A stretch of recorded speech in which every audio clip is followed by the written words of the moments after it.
ರಸಗೊಬ್ಬರ ಇಲ್ಲ, ರೈತ ಬೀದಿಗೆ ಬಿದ್ದಿದ್ದಾನೆ. ಇಂಥ ಸಂದರ್ಭದಲ್ಲಿ ಸರ್ಕಾರ ಪ್ಯಾಕೇಜ್ ಅನ್ನ ಘೋಷಣೆ ಮಾಡಬೇಕಿತ್ತು. ಇನ್ನು ಕೂಡ ಸನ್ಮಾನ್ಯ ಮುಖ್ಯಮಂತ್ರಿಗಳು ನಿಮ್ಮ ಸಚಿವ ಸಂಪುಟವನ್ನು ವಿಸ್ತರಣೆ ಮಾಡಲಿಕ್ಕೆ ಡೆಲ್ಲಿಗೆ ಹೋಗಿ ಕೂತಿದ್ದೀರಿ. ಇಲ್ಲಿ ಜನ ರೈತರು ರಸ್ತೆಗೆ ಬಂದಿದ್ದಾರೆ. ಇಲ್ಲಿನ ರೈತರು ಬಹಳ ಸಂಕಷ್ಟದಲ್ಲಿದ್ದಾರೆ. ಈ ನಾಡಿನ ರೈತರು ಸಂಕಷ್ಟದಲ್ಲಿದ್ದಾರೆ. ಇಂಥ ಸಂದರ್ಭದಲ್ಲಿ ನೀವು ಸಂಕಷ್ಟಕ್ಕೆ ಬರಬೇಕಾದಂತ ರೈತರು ಸರ್ಕಾರ ಇವತ್ಯಾರು ಕೂಡ ಬಂದಿಲ್ಲ.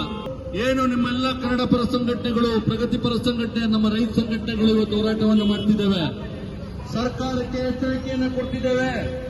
ಯಾವುದೇ ಕಾರಣಕ್ಕೂ ಕೂಡ ಒಂದಿಂಚು ನೀರನ್ನು ಕೂಡ ತಮಿಳುನಾಡಿಗೆ ಬಿಡಲೇಬಾರದು. ಬಿಟ್ಟ ಪಕ್ಷದಲ್ಲಿ ಮುಖ್ಯಮಂತ್ರಿಗಳು ನಿಮ್ಮ ಮನೆ ಮುಂದೆ ಪ್ರತಿಭಟನೆಯನ್ನು ಮಾಡಬೇಕಾಗುತ್ತೆ. ಈಗ ಸನ್ಮಾನ್ಯ ಮುಖ್ಯಮಂತ್ರಿಗಳಿಗೆ 3ನೇ ತಾರೀಕಿನ ಸೌಹಾರ್ದ ಮೀಟಿಂಗ್ಗೋಸ್ಕರ ತಮಿಳುನಾಡಿನ ಮುಖ್ಯಮಂತ್ರಿಗಳನ್ನ ಈ ನಾಡಿಗೆ ಕರೆದಿದ್ದೀರಲ್ಲ, ಯಾವುದೇ ಕಾರಣಕ್ಕೂ ಕೂಡ ಆ ತಮಿಳುನಾಡಿನ ಮುಖ್ಯಮಂತ್ರಿ ವಿಜಯ್ ಜೋಸೆಫ್ ಕರ್ನಾಟಕ ಕಾಲಿಡಲು ಬಿಡೋದಿಲ್ಲ ಅಂತಕ್ಕಂಥ ಮಾತನ್ನ ಕರ್ನಾಟಕ ರಾಜ್ಯ ರೈತ ಸಂಘ, ನಮ್ಮ ಪ್ರಗತಿಪರ ಸಂಘಟನೆಗಳು ಎಚ್ಚರಿಕೆಯನ್ನು ಕೊಡಲಿಕ್ಕೆ ಬಯಸುತ್ತಿದ್ದೇವೆ.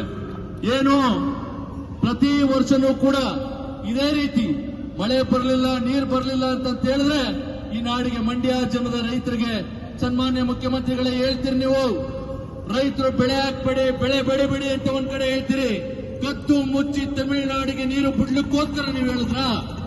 ಇದನ್ನ ಉತ್ತರ ಕೊಡಬೇಕು ಮಂಡ್ಯ ಜನದ ಭಾಗದ ರೈತರಿಗೆ. ಆ ಕಾರಣದಿಂದ ಇವತ್ತು ಸಾಂಕೇತಿಕವಾಗಿ ಏನು ಒಂದಷ್ಟು ಹೊತ್ತು ರಸ್ತೆ ತಡೆ ಮಾಡಿ ಹೋರಾಟವನ್ನು ಮಾಡಿದ್ದೇವೆ. ಮುಂದಿನ ದಿನದಲ್ಲಿ ಇನ್ನೇನೋ ಕರ್ನಾಟಕ ಬಂದ್ಗೂ ಕೂಡ ಕರೆ ಕೊಡ್ಲಿಕ್ಕೆ ಈಗಾಗಲೇ ಎಲ್ಲ ಸಂಘಟನೆಗಳು ಚಿಂತನೆಯನ್ನು ಮಾಡ್ತಿದ್ದೇವೆ. ಯಾವುದೇ ಕಾರಣಕ್ಕೂ ಕೂಡ ಮುಖ್ಯಮಂತ್ರಿಗಳು ಮಣಿಬಾರದು, ರೈತರ ಪರ ಇರಬೇಕು ಅಂತಕ್ಕಂಥ ಮಾತನ್ನ ಈ ಸಂದರ್ಭದಲ್ಲಿ ನಾನು ಹೇಳಲಿಕ್ಕೆ ಬಯಸ್ತೇನೆ. ಈಗೇನು ಕರ್ನಾಟಕ ರಾಜ್ಯ ರೈತ ಸಂಘದಿಂದ ಮನವಿ ಕೊಟ್ಟಿದ್ದೀರಾ, ಇದನ್ನ ನಾವು ಮೇಲಧಿಕಾರಿಗಳ ಗಮನಕ್ಕೆ ತಂದು ಶಿಫಾರಸು ಮಾಡಿ ಕಳಿಸ್ತೀವಿ. ಕರುನಾಡು ಟೈಮ್ಸ್ ಚಾನೆಲ್ನಲ್ಲಿ ಸುದ್ದಿ ಮತ್ತು ಜಾಹೀರಾತು ನೀಡಲು ಈ ನಂಬರ್ಗೆ ಕರೆ ಮಾಡಿ.